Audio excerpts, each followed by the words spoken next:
గం గం గణాధిపతియే నమ. ఓం విశ్వకర్మ వీరబ్రహ్మణే నమ. మిత్రమా అయినండి, ఇత్తడి బస్త్రం ఈ ఇత్తడి బస్త్రంతో మంచి యోగం అవుతుంది, చెప్తా అయినండి.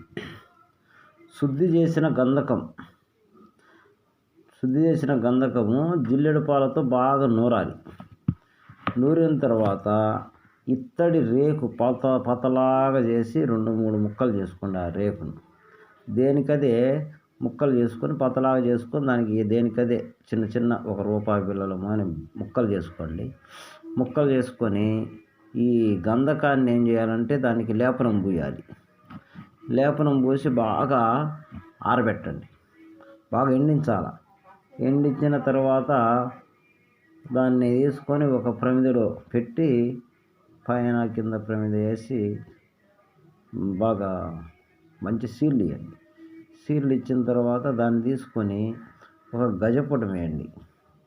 అంటే ఇక్కడ తూకాలు ఏంటంటే గంధకం వచ్చేసి ఒక 100 గ్రాములు, ఇత్తడి ముక్కలు ఒక 50 గ్రాములు, అన్నీ కూడా కలిసి 50 గ్రాములు. ఇవన్నీ ముక్కలు చేసి ఒక గజపుటం వేస్తే అది మొత్తం భస్మం అయింది. ఈ భస్మాన్ని తీసుకొని మనము, మీకు తెలుసు కదా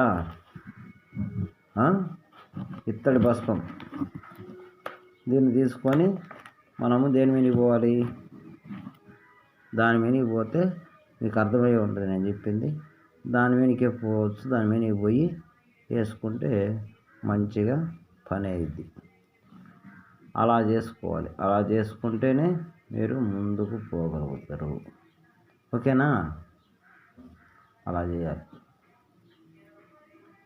విశ్వకర్మ అవగాహన వీడియోస్.